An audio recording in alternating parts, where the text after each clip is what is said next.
Assalamualaikum warahmatullahi wabarakatuh. Hari ini kita akan belajar mengenai layanan internet atau elektronik mail. Apa itu email? Email pada awalnya mulai digunakan pada tahun 1970-an dan ditemukan oleh Ray Tomlinson pada akhir tahun 1971. Ray Tomlinson yang pada saat itu bekerja untuk Bolt, Beranek, and Newman atau disingkat BBN milik Lembaga Pertahanan Amerika Serikat. Email adalah salah satu layanan untuk berhubungan dengan siapa saja di seluruh dunia dalam bentuk surat yang dikirim secara elektronik ke alamat penerima. Keunggulannya cepat. Tentu saja, pesan yang dikirimkan lewat email dapat sampai dalam hitungan menit bahkan detik, tergantung kecepatan dari koneksi internet. Penerima dapat langsung membaca pesan yang dikirimkan lewat email, walaupun lokasi dirinya sedang terpisah sejauh ribuan kilometer dari si pengirim. Hal ini dimungkinkan karena pesan email dikirim menggunakan jaringan internet. Jaringan internet di dunia di masa sekarang terhubung satu dengan yang lainnya dengan koneksi fiber yang sangat cepat. Keunggulan lainnya adalah murah. Karena pengguna yang ingin memiliki email pribadi cukup bermodal akses koneksi dengan internet. Banyak sekali penyedia layanan email gratis yang dapat menyediakan kemampuan mengirim, membaca, dan menyimpan email dengan kapasitas yang sangat besar, seperti Gmail sebesar 15 GB. Seluruh layanan mulai dari mengirim email, menerima email, dan menyimpan email dapat diperoleh dengan gratis. Keunggulan lainnya adalah lebih praktis. Kenapa? Karena kita dapat menyertakan foto, KTP, CV, ijazah, dan sebagainya tanpa harus mencetak dokumen tersebut. Kita juga tidak perlu antri lama-lama di kantor pos untuk mengirimkan surat lamaran. Cukup lewat email saja. Dan yang paling penting, data yang telah kita kirimkan itu tersimpan rapi pada halaman direktori email kita. Jika sewaktu-waktu dibutuhkan lagi, dokumen tersebut dapat dengan mudah disertakan ulang untuk pengiriman ulang email ke alamat lainnya. Keunggulannya yang lain adalah aman. Kenapa? Karena email dapat diamankan dengan menggunakan password milik kita sendiri. Teknologi pengiriman email yang ada sekarang juga menjamin bahwa email kita terenkripsi dan hanya dapat dibaca oleh penerima email yang kita tuju. Apalagi keunggulannya, yaitu rapi. Kenapa? Email yang kita kirimkan akan tersimpan dengan aman pada media penyimpanan yang sudah disediakan penyedia layanan email. Kita juga dapat mengurutkan email sesuai dengan tanggal masuk, pengirim, dan juga parameter lainnya. Bahkan email yang masuk ke inbox kita bertahun-tahun yang lalu dapat kita cari lagi berdasarkan kata atau isi yang ada pada email ataupun tanggal pengiriman. Sungguh sangat rapi jika dibandingkan dengan menggunakan pos yang belum tentu suratnya dapat utuh setelah bertahun-tahun. Kelemahannya ada tentu saja jika kita menggunakan email, yaitu tergantung koneksi internet. Saat tidak memiliki akses koneksi ke internet, seseorang tidak dapat mengirim ataupun membaca email. Hal ini menjadi batasan bagi seseorang yang tinggal di daerah yang minim koneksi internet. Jika koneksi internet yang kita miliki lambat, ada kemungkinan pesan yang kita kirim akan lama terupload ke server dan menyebabkan lamanya proses pengiriman email. Bahkan jika koneksi internet kita tergolong sangat lambat, akan ada kemungkinan bahwa email kita akan gagal terkirim ke penerima. Hal ini juga berlaku untuk notifikasi penerimaan email.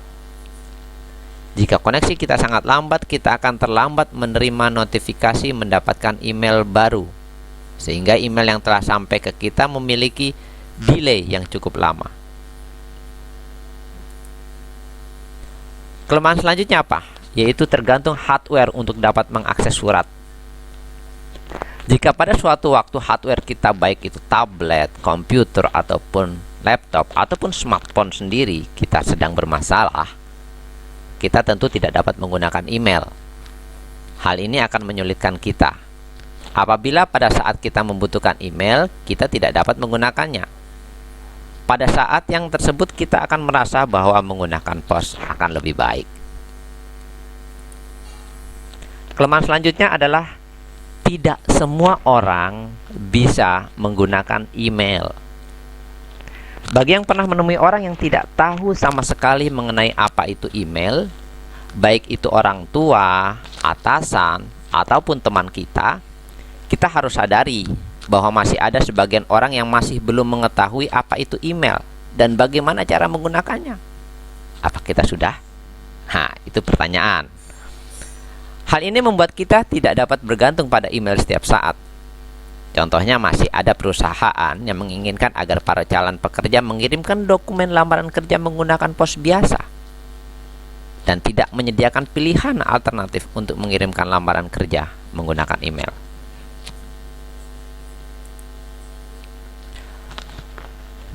Kemudian kita akan belajar bagaimana cara memiliki email.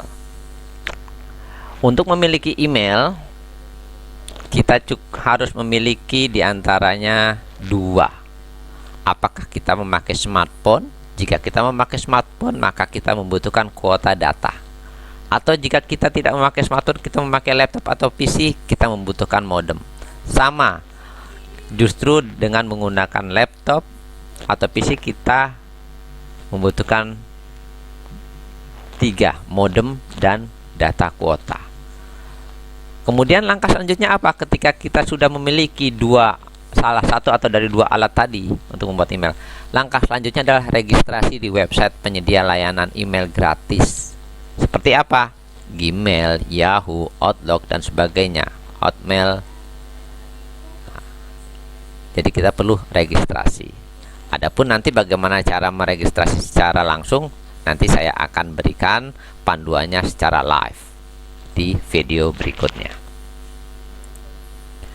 Bagian alamat email itu kita bisa melihat, contohnya adalah nama user, nama domain. Jadi ada 2, sebenarnya ada 3. Nama user itu nama yang kamu pilih untuk identitas email kamu. Nama domain adalah situs penyedia layanan email yang kamu pilih. Sedangkan tanda kita bacanya adalah pemisah antara nama user dan nama domain. Ini bagian alamat emailnya. Contoh, budi.ramadan@gmail.com. Nama usernya siapa? Budi.ramadan. Nama domainnya apa? gmail.com. Seperti itu. Jenis email. Di sini kita akan belajar agak lebih kompleks karena jenis email ini terbagi 2, ada yang pop mail atau di dalamnya itu ada SMTP atau POP3. Kemudian ada jenis webmail, yaitu berbasis web. Istilah POP3, IMAP, dan SMTP sering terdengar ketika melakukan setting mail client baik di PC desktop atau smartphone. POP3 atau Post Office Protocol version 3 adalah protokol yang digunakan untuk mengambil surat elektronik atau mengambil email dari server email. Kamu bisa lihat di gambar yang bergerak di atas. SMTP atau Simple Mail Transfer Protocol merupakan salah satu protokol yang umum digunakan untuk pengiriman surat elektronik di internet. Protokol ini dipergunakan untuk mengirimkan data dari komputer pengirim surat elektronik ke server surat elektronik penerima. Jadi antar server ya. Oke. Sedangkan IMAP itu adalah Internet Message Access Protocol, adalah protokol standar untuk mengakses atau mengambil email dari server. IMAP memungkinkan pengguna memilih pesan email yang akan ia ambil, membuat folder di server, mencari pesan email tertentu, bahkan menghapus pesan email yang ada. Kemampuan ini jauh lebih baik daripada POP atau POP atau Post Office Protocol yang hanya memperbolehkan kita mengambil atau mendownload semua pesan yang ada tanpa kecuali. Popmail ini contohnya kamu bisa lihat Outlook Express, Thunderbird, Thundermail. Itu adalah menggunakan Popmail. Jadi hanya mendownload seluruh email yang ada. Tetapi webmail itu kita bisa mengaksesnya melalui web, tidak melalui aplikasi ketiga tadi. Jadi jenis email itu ada dua, Popmail dan webmail. Untuk webmail itu yang online, Popmail itu yang offline. Contohnya adalah aplikasi Outlook Express untuk Popmail.